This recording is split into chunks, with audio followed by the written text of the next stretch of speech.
यदि हाम्रो वर्तमान आनन्दमय छ भने हाम्रो जीवन आनन्दित हुन्छ। वर्तमानमा हामी खुसी छौं, आनन्दित छौं, वर्तमानमा हामीले आफ्नो जीवनलाई अर्थपूर्ण तरिकाले उपभोग गरिरहेका छौं, अनुभव गरिरहेका छौं भनेदेखि यसले हाम्रो सम्पूर्ण जीवन नै आनन्दमय बनाउँदछ। किनभनेदेखि मानिस वर्तमानमा मात्र बाँचेको हुन्छ। विगत त गइसक्यो, हिजोको दिन बितेर गयो, भोलि कहिले नआउला। आजको दिन जो हातमा छ गर्छु प्रभुको प्रशंसा भनेर हामी गीत गाउँछौं, तर त्यसलाई वास्तविक रूपले आफ्नो जीवनको अभिन्न अंग बनाउनु पर्दछ यदि हामी साँच्चै ख्रीष्ट येशूमा खुशी र आनन्दले भरिएको जीवन हामी देख्न चाहन्छौं भने। हिजोको दिन गयो त्यो तथ्यलाई स्वीकार गर्नु पर्यो। हिजो तपाईले जतिसुकै राम्रो अनुभव गरेको किन नहोस्, हिजो तपाईको जीवनमा जतिसुकै ठूला सफलताहरू आएका किन नहुन्, त्यो पनि गयो। र त्यसका साथसाथै हिजो तपाईले गर्नुभएका महान गल्तीहरू, पाप, अधर्महरू र तपाईको जीवनका असफलताहरू, दुःखहरू पनि गए। र भोलि आउँछ कि आउँदैन त्यो पनि हाम्रो बसको कुरो छैन, तर आज मात्र हाम्रो बसमा छ। अहिले त्यो पनि, अहिले तपाई आफ्नो मोबाइलमा हेर्दै हुनुहुन्छ, कम्प्युटरमा हेर्दै हुनुहुन्छ र म तपाईसँग बोल्दै छु, यो एयरवेभबाट हामी कनेक्टेड भएका छौं। अहिलेको अवस्था मात्रै हाम्रो बसमा छ, अबको केही समयपछिको क्षण पनि हाम्रो बसमा छैन। र गएको 1 घण्टा अथवा 1 मोमेन्ट पनि गयो, मैले केही बोलिसकेका कुराहरू गइसके। अब त्यो तथ्यलाई हामीले जीवनमा यथार्थको रूपमा स्वीकार गर्नु पर्दछ कि हो गएको बितेको कुरो गयो र आउने कुरो पनि मेरो बसमा छैन, तर अहिले मेरो बसमा छ।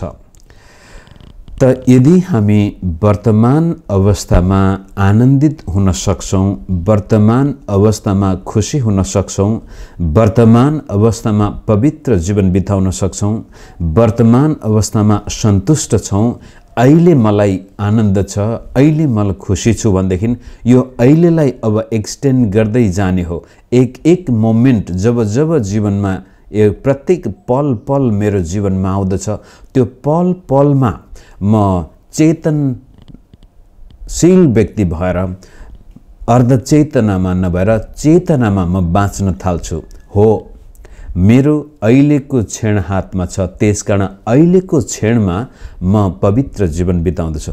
अहिले मेरो मगजमा अशुद्ध विचारमा आउन दिँदैन, अहिले मेरो हृदयमा तितोपना म राख्न चाहदिन, अहिले म कुनै दुष्ट र गलत काममा जाँदिन, अहिले म चेतनशील व्यक्तिको रूपमा बाँच्न चाहन्छु भने तपाईले यो अहिलेको क्षणलाई तन्काउँदै लैजानुभयो र जीवनमा आउने प्रत्येक क्षणमा आफैलाई चेतनामा राखेर जिउनु भयो। अवेयरनेस भन्छ अंग्रेजीमा। If I am aware of my present condition, I will not make the mistakes that I have been making so far. धेरै मानिसहरू जीवनमा गल्ती गर्छन्, कुलत र कुमार्गमा जान्छन्, किनभने उनीहरूले आफैलाई चेतनामा नभएर अर्धचेतनामा अथवा अचेत अवस्थामा बाँचिरहेका हुन्छन्। हुन त अनौठो लाग्ला, को चाहिँ बाँच्छ र अर्धचेतना हो। जब तपाईको जीवनमा अहिले दुःख छ भने, आपत विपद छ, अप्ठ्यारो स्थिति छ भने दुःखले कहिलेकाहीँ समस्याले हामीलाई यसरी गाजिदिन्छ कि म कस्तो अवस्थाबाट भएर गइरहेको छु भन्ने त्यो सोच्ने शक्ति नै हाम्रो निष्क्रिय भइदिन्छ र हामी केवल दुःखको भारीले थिचिएको त्यो दुखाइलाई मात्र अनुभव गरिरहेछौं। तर त्यो दुःखभन्दा माथि उठेर, दुःखलाई त्यहाँ राखेर आफू दुःखबाट अलिक पर गएर आफ्नो जीवनलाई हेर्नु पर्यो कि हो फलाना त अहिले दुःखबाट भएर गइरहेको छस्, त दुःखमा छस् भनेको मतलब अवेयर हुनु पर्यो कि हो म अहिले दुःखबाट गएर मेरो जीवनमा अहिले दुःख छ, तर यो दुःख मेरो जीवनको मालिक होइन, म मेरो जीवनको मालिक हुँ। र त्यसपछि म मात्र जीवनको मालिक नभएर म माथि पनि अधीन गर्ने परमेश्वर हुनुहुन्छ, जसलाई मैले आफ्नो जीवन सुम्पेको छु। त मेरो जीवनको मालिक दुःख होइन, म हुँ। तर म मात्र नभएर म परमेश्वरको यस्तो गजबको युनियनमा, एकतामा बाँचेको छु कि म भित्र जिउने म होइन, तर ख्रीष्ट ममा हुनुहुन्छ। जब म अवेयर हुन्छु कि दुःख त मेरो जीवनमा आएको छ, तर यो मेरो जीवनमा मात्र आएको छैन, ख्रीष्ट येशूमा म जिउनुहुन्छ, यो सारा संसार सृष्टि गर्ने परमेश्वर ममा जिउनुहुन्छ, त्यसकारण म यो दुःखलाई पनि अब एउटा तेस्रो व्यक्तिको हिसाबले हेर्न सक्छु र म आफै अवेयर हुन सक्छु कि मेरो जीवनमा दुःख आएको कारण मलाई यस्तो अनुभव भइरहेछ। त्यसकारण अब दुःखको कारण म तितो हुन पर्दैन, म दुखी हुनु पर्दैन, म एकदमै त्यो दुःखको दास भएर जीवन विरक्त गर्नुको सट्टामा म दुःखभन्दा माथि उठ्ने छु र ख्रीष्ट येशू सँगसँगै जीवन बिताउने छु र उहाँले त्यसपछि मलाई यो दुःखको सामना गर्न पनि सहायता गर्नुहुनेछ। त्यो अवेयरनेस जब तपाईमा आउँछ नि मित्र, एक्लै हुँदाखेरि, शत्रुहरूले तपाईलाई खेद्दाखेरि, आर्थिक सङ्कटमा पर्दाखेरि, बिरामीले तपाईको शरीरलाई छिया छिया बनाइसक्दा पनि, भोलि कुनै भविष्यको कुनै प्रकारको आशा नहुँदा पनि, यदि तपाईमा त्यो अवेयरनेस छ कि मेरो जीवन, मेरो वर्तमान जीवन अहिले दुःखको घडीबाट भएर गइरहेछ, तर म यो दुःखलाई आफ्नो जीवनको मालिक बनाउँदिन, म ख्रीष्ट येशू मेरो जीवनको मालिक सँगसँगै जिउने छु र उहाँले मेरो दुःखमाथि पनि विजय हासिल गर्न सक्ने शक्ति दिनुहुनेछ भन्ने त्यस्तो प्रकारको चेतना जब तपाईमा आउँदछ, त्यसपछि हामी हाम्रो सामनेमा आएका बाधाहरू, समस्याहरू, परीक्षाहरू पनि त्यसमाथि हामी विजय हासिल गर्न सक्छौं। धेरै क्रिस्चियनहरू परीक्षामा पर्छन्, किन? उनीहरू अवेयरनेस छैन, उनीहरूमा चेतना जागेको छैन कि म किन यो परीक्षामा पर्दैछु। अब धेरै मानिसहरू गल्ती गर्छन् र त्यसपछि कि त शैतानलाई दोष दिन्छन्, कि अरू मानिसलाई दोष दिन्छन्, फलानाले गर्दाखेरि म यस्तो भएको हो अथवा यस्तो कारण म यसरी परीक्षामा परे भन्छन्। तर त्यसको सट्टामा यदि म अवेयरनेसमा बाँचेको व्यक्ति हुँ, म चेतनशील भएर बाँचिरहेको छु, अहिले म कहाँ छु भन्ने कुरा मलाई थाहा छ र त्यसपछि परीक्षा मेरो सामनेमा आउँदैछ भनेदेखि मलाई थाहा हुन्छ, ओहो यो परीक्षा मेरो सामनेमा आइरहेछ, अब यसमाथि विजय हासिल गर्न म को हुँ भन्ने कुरा म बिर्सिदैन त्यति बेलामा, किनभने म चेतनशील प्राणी भएर बाँचिरहेको छु, चेतनामा छु, म कहाँ छु भन्ने कुरा मलाई थाहा छ। त धेरै मानिसहरू दुःख आउँदाखेरि एकदमै निराश, तितोपना, रिस, क्रोधमा बाँच्छन्, उनीहरू बिर्सिहाल्छन् आफू को हुँ भन्ने कुराहरू। परीक्षा आउँदाखेरि तुरन्तै पापमा पतन भइहाल्छन्, बिर्सिहाल्छन् आफू को हुँ भन्ने कुराहरू। त्यसै सिलसिलामा आज पुरानो नियमको एउटा दुईटा खण्ड म पहिला पढ्छु। तपाईँ यशायाको किताबको 43 अध्यायमा परमेश्वरको वचनले यसरी उत्साह दिन्छ हामीलाई, हाम्रो वर्तमान जीवनमा आनन्दमय परिस्थिति आउने हो भनेदेखि इजरायलीहरूलाई परमेश्वरले प्रतिज्ञा गर्नुभएको थियो कि उहाँहरू जो कैदमा थिए, बेबिलोनमा दासत्वको अवस्थामा थिए, देशबाट दास बनाइएर कैदी भएर बाँचिरहेका थिए, तर परमेश्वरले त्यसपछि प्रतिज्ञा गर्नुभएको थियो कि म मेरो समय पुगेपछि तिमीहरूलाई पुनर्स्थापना गर्नेछु, तिमीहरूका दुःख कष्ट, कैदको अवस्था, दासत्वको अवस्थाबाट छुटकारा दिनेछु भन्ने प्रतिज्ञा थियो।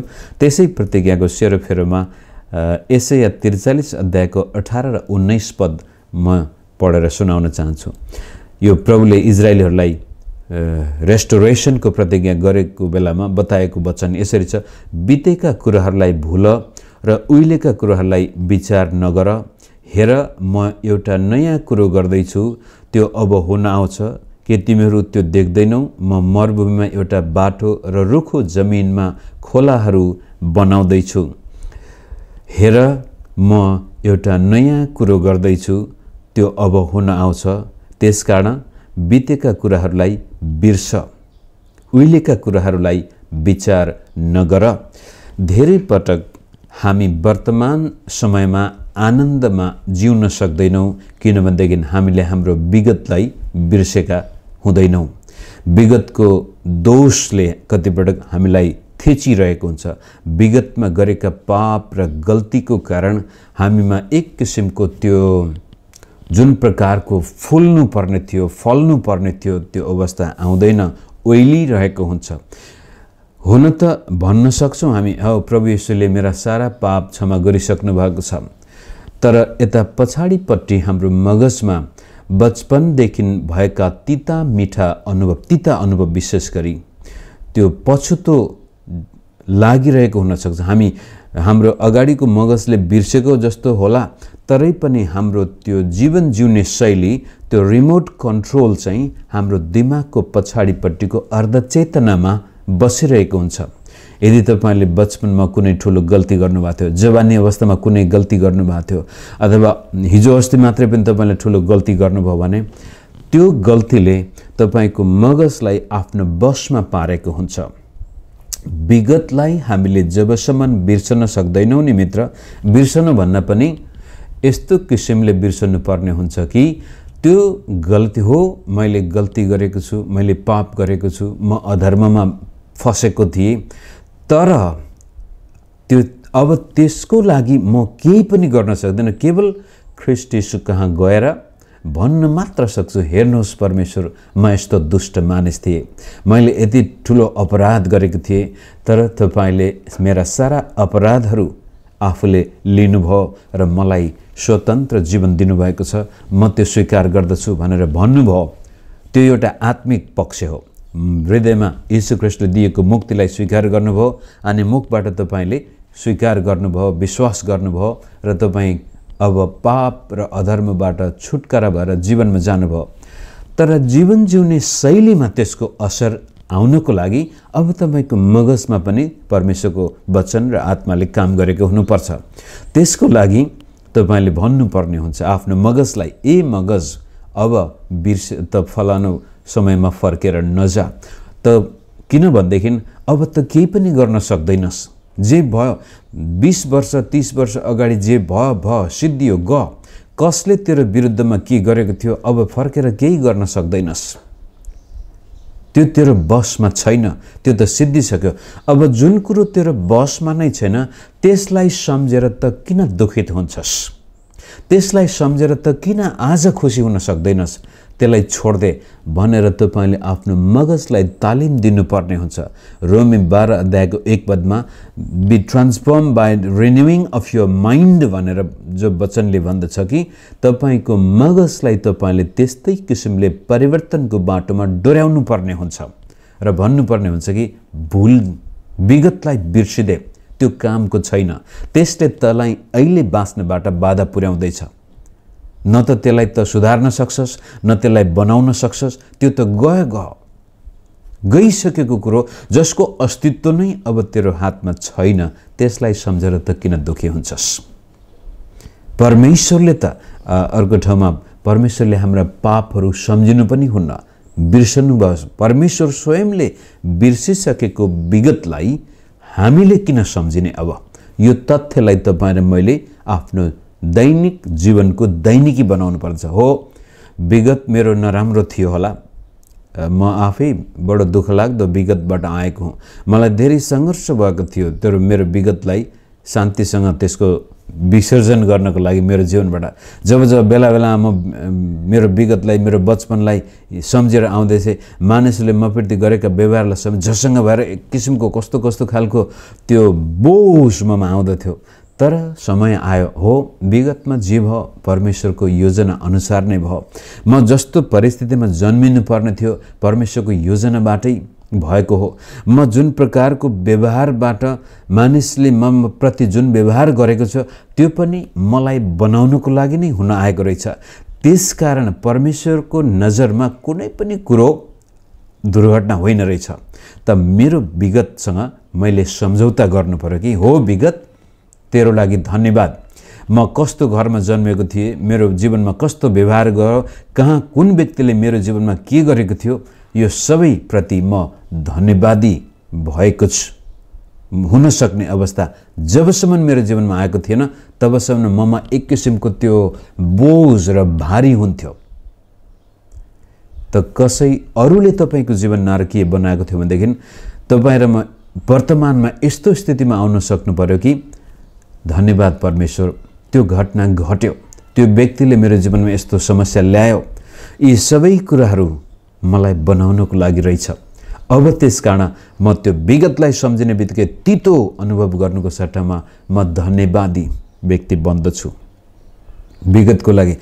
जब तपाईँ र म यसरी धन्यवादी हुँदछौँ, आफै बिर्सिन्छौँ। त्यसपछि अब त्यो सम्झिँदाखेरि हामीलाई झसङ्ग पनि हुँदैन, रिस पनि उठ्दैन, पछुतो पनि लाग्दैन, दोष पनि आउँदैन। जे भएको थियो त्यो सबै कुराको पछाडिपट्टि मलाई प्रेम गर्ने परमेश्वर, जसले कि यहाँ हेर्नुहोस्, म मरुभूमिमा एउटा बाटो र रुखो जमिनमा खोलाहरू बनाउने छु। परमेश्वरले मलाई त्यो मरुभूमिको बाटोबाट भएर आउँदा पनि मलाई तिर्खाबाट मर्न दिनु भएन, म बाँचेर आएको छु। अहिले वर्तमानमा म बाँचेको छु भनेदेखि यो सबै हुनुको पछाडिपट्टि परमेश्वरले मलाई त्यो रुखो जमिनमा, त्यो मरुभूमिमा एक्लै छोड्नु भएन। अब 44कै यसै 44को 1, 2, 3 पद हेरौँ। तर अब हे मेरो दास याकुब, मैले चुनेको इजरायल, ध्यान लगाएर सुन। तँलाई बनाउने, तँलाई गर्भमा रच्ने र तँलाई गोहार गर्ने परमप्रभु यसो भन्नुहुन्छ, हे मेरो दास याकुब, मैले चुनेको यशरुन, त नडरा, किनकि म सुकेको जमिनमा पानी र सुक्खा भूमिमा खोलाहरू खन्याइदिनेछु। म तेरो वंशमाथि मेरो आत्मा खन्याउनेछु र तेरो सन्तानलाई आशिष दिनेछु। तिनीहरू चौरमा उम्रेका घाँस जस्ता, बग्ने खोलाको नजिक उम्रेका लहरे पिपल जस्ता हुनेछन्। कसैले भन्नेछ म परमप्रभुको हुँ, अर्काले आफ्नो नाउँ याकुब राख्नेछ, अझै अर्काले आफ्नो हातमा परमप्रभुको भनी लेख्नेछ र आफ्नो नाउँ इजरायल राख्नेछ। यस्तो किसिमले तपाईँ र म परमेश्वरका सन्तान भएका छौँ, जसलाई परमेश्वर भन्दै हुनुहुन्छ, तेरो विगतका तिता मिठा अनुभव सबै बिर्सेर वर्तमानमा तिमीहरू घाँस चौरमा उम्रेका घाँस जस्तै, लहरे पिपलहरू जस्तै म तिमीहरूलाई बनाउने छु, किनभने म सुक्खा जमिनमा पानी हालिदिनेछु, यहाँसम्म कि तिमीहरूमा र तिमीहरूको सन्तानमाथि म मेरो आत्मा खन्याइदिनेछु। यस किसिमले मित्र, यदि तपाईँले ख्रीष्ट येशूलाई विश्वास गर्नुभएको छ, वर्षौं भइसक्यो र पनि तपाईँको जीवन त्यो लहरे पिपल जस्तो मौलाएको छैन, चौरमा उम्रेको घाँस जस्तो हरियाली भएको छैन, फुलहरू फुलेका छैनन्, फलहरू फलेका छैनन् भनेदेखि सायद तपाईँ विगतमा बाँचिरहेको व्यक्ति हुन सक्छ। विगतका भुल गल्तीहरू या त विगतका असल दिनहरूको सम्झनामा अहिले दुःख छ, विगतमा राम्रो थियो, तपाईँ त्यही विगतको सुखको अनुभव समातेर अब भविष्यतिर जान नसकेर वर्तमानमा पनि तीतो अनुभव लिएर बस्नुभएको हुन सक्छ। त परमेश्वरमा विश्वास गर्ने मानिसलाई प्रभुले भन्दै हुनुहुन्छ, हे फलाना, विगतलाई सम्झेर नबस। विगतमा जे भयो त त्यहाँ फर्केर जान पनि सक्दैनस्। यहाँसम्म कि म स्वयं बिर्सिदिएको छु तेरो विगतलाई भनेर प्रभुको वचनले भनेको छ। भने तपाईँ र म यदि आज फलेको फुलेको जीवन जिउन चाहन्छौँ, आजको दिन रमाहट भएको देख्न चाहन्छौँ भनेदेखि विगतलाई बिर्सनु नै पर्दछ। फिलिपी 3 अध्यायको 12, 13, 14 पदमा पावलले पनि बडो स्पष्टसँग भन्नुहुन्छ, मैले जीवनमा सबै कुरो प्राप्त गरेको छैन, म सिद्ध र पवित्र भइसकेको पनि छैन, तर एउटा कुरो म गर्दछु, मेरो विगतलाई म बिर्सन्छु, मेरो अगाडि राखिएको उद्देश्यतिर म जोडसँग लम्किन्छु। म दौडेर प्रभु येशूले मलाई जुन उद्देश्यको लागि बोलाउनु भएको थियो त्यो कुरो प्राप्त गर्न सकूँ, त्यो इनाम प्राप्त गर्न सकूँ भनेर म जोडसँग अगाडि दौडिन्छु। त्यो पावल प्रेरित महान प्रभुको दासले भन्दैछ, म मेरो विगतलाई बिर्सिन्छु। उहाँले त तिता मिठा अनुभवका साथसाथै सुखलाई पनि बिर्सने कुरो गरेको छ। येशूलाई चिन्नु अगाडि पावल एउटा विशिष्ट विद्वान व्यक्ति थिए, हुने खाने परिवारका थिए अनि उनको ख्याति त्यस्तै गजबको थियो। तर ख्रीष्टलाई प्राप्त गर्नको लागि उनले भन्छन्, ती पहिलाका महँगा महँगा कुराहरूलाई म अहिले गोबर सरह एकदमै काम नलाने गार्बेज फर्मुला ठान्दछु कि ख्रीष्टलाई म प्राप्त गर्न सकूँ। वर्तमान अवस्थामा म ख्रीष्टमा पाइन सकूँ, म ख्रीष्टलाई जान्न सकूँ, म ख्रीष्टमा रमाउन सकूँ, म ख्रीष्टलाई आफ्नो जीवनमा झल्काउन सकूँ। अनि गलाती 2:20 मा उहाँले भन्नुहुन्छ, संसारको लागि त म क्रुसमा मरिसके ख्रीष्ट येशू सँगसँगै, त अब म जो जीवन जिउँदैछु जिउने म होइन, ख्रीष्ट ममा जिउनुहुन्छ। अहिले वर्तमान अवस्थामा जीवन मेरो जो छ यो मेरो होइन, यसमा ख्रीष्ट येशू जिउनुहुन्छ। र यदि म शरीरमा बाँचेको छु भनेदेखि पनि त्यो जीवन ख्रीष्ट येशूमा विश्वास गरेको कारण म बाँचिरहेको छु। जिउने म होइन, ख्रीष्ट ममा जिउनुहुन्छ। त त्यस्तो किसिमको आनन्दित जीवन त्यो व्यक्तिले मात्रै जिउन सक्छ जसले आफ्नो भूतकालसँग बडो गजबले शान्ति कायम गरेको छ। अब भूतकालले न त उलाई पछुतो न त दोषी ठहराउँछ। जे भयो त्यो मेरो बसभन्दा बाहिरको कुरो हो। त वर्तमान मात्र मेरो हातमा छ। त्यसै कारण आजको दिन म रमाउने छु। अनि फिलिपीकै किताबको 3 अध्यायको 1 पददेखि लिएर 4 अध्यायभरि पनि पावलले प्रभुमा सधैँ आनन्द गर, म फेरि पनि भन्छु प्रभुमा सधैँ आनन्द गर। आजको दिन मेरो हातमा छ, त्यसकारण आज म रमाउने छु।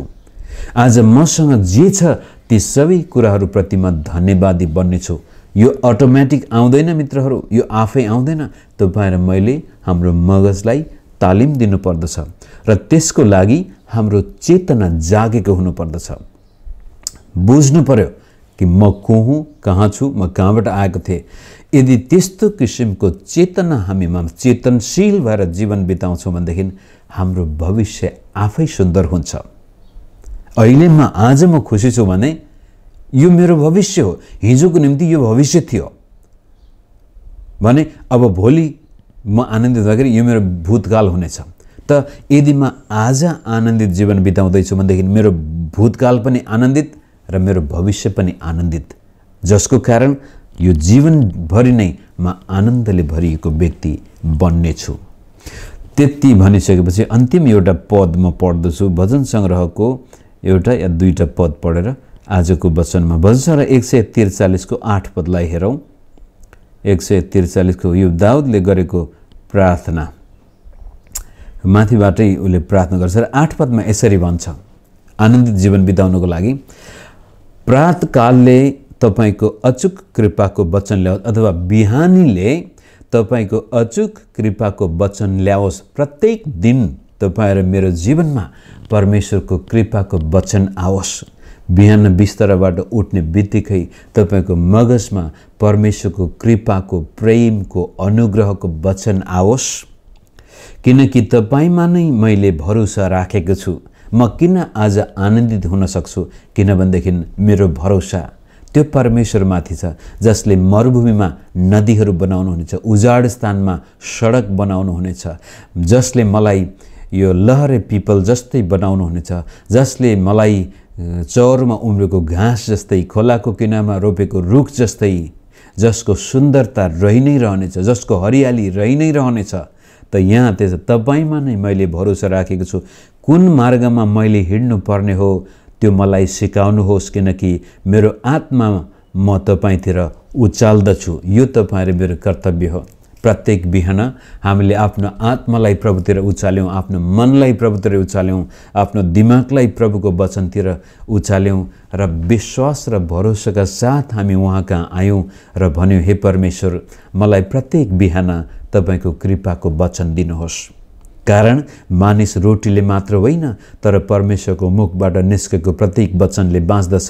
त्यसकारण प्रभु मेरो आत्मामा त्यो खुराक दिनुहोस्, त्यो आनन्द दिनुहोस्। र मेरो जीवन दुःखले घेरिएको छ भने पनि हे परमेश्वर, त्यो दुःखबाट माथि उठेर तपाईसँग स्वर्गीय स्थानमा बस्न मलाई मद्दत गर्नुहोस्। माथिबाट म मेरो जीवनलाई अवलोकन गर्न सकूँ, जसको कारण म मेरो दुःख कष्टको पाइला पनि तपाईको सहायताबाट चाल्न सकूँ। र त्यसका साथसाथै यदि आजको दिनमा मेरो जीवनमा आनन्द छ भनेदेखि त्यो आनन्दबाट पनि म तपाईलाई महिमा दिन सकूँ। त्यस किसिमले मित्र, यदि तपाईले वर्तमानलाई ध्यान दिनुभयो भनेदेखि तपाईको भूतकाल आफै ठिक हुनेछ, तपाईको भविष्य आफै ठिक हुनेछ र तपाईँ परमेश्वरको जीवनले भरिएको व्यक्ति बन्नुहुनेछ। भजन सङ्ग्रहको 37 पद नै फेरि पढेर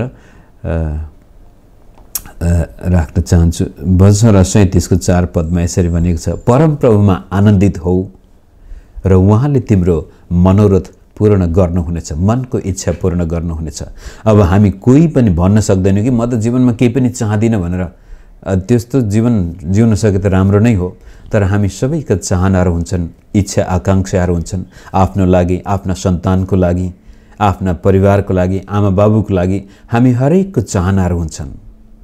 केही न केही हामी जीवनमा देख्न चाहन्छौँ त मित्र त्यो कुरो पनि तपाईको जीवनमा पूरा हुन सपना पूरा हुन्छन् ड्रिम्स डु कम ट्रू भन्ने एउटा भनाइ त बेला बेला सुन्नुहुन्छ नि वास्तवमा त्यो सत्य हो सपना साकार हुन सक्छन् तर त्यसको लागि तपाईको वर्तमान परमेश्वरको उपस्थितिमा भरोसामा छ र तपाई परमप्रभुमा आनन्दित हुनु भएको छ भनेदेखि तपाईका मनका चाहना प्रभु पूरा गर्न चाहनुहुन्छ अब मेरो छोरा छ मेरो छोरा र आमा हामी तीनजनाको बडो घनिष्ठ सम्बन्ध छ मेरो छोराको खुसीको लागि म जीवनमा कुनै कुरा बाँकी राख्दिन छैन मेरो श्रीमतीको खुसीको लागि मेरो ताकतले भ्याएसम्म म गर्नेछु किनभनेदेखि उनीहरू मसँग रमाउँछन् म उनीहरूसँग रमाउँछु भने स्वर्ग र पृथ्वी सृष्टि गर्ने परमेश्वर अझ कति तपाईहरु मेरो मनको चाहना पूरा गर्न चाहनुहुन्छ प्रभु येशूले भन्नुभयो तिमीहरू ममा रह्यौ ममा आनन्दित भयौ र मेरा वचन तिमीहरूमा रह्यो भनेदेखि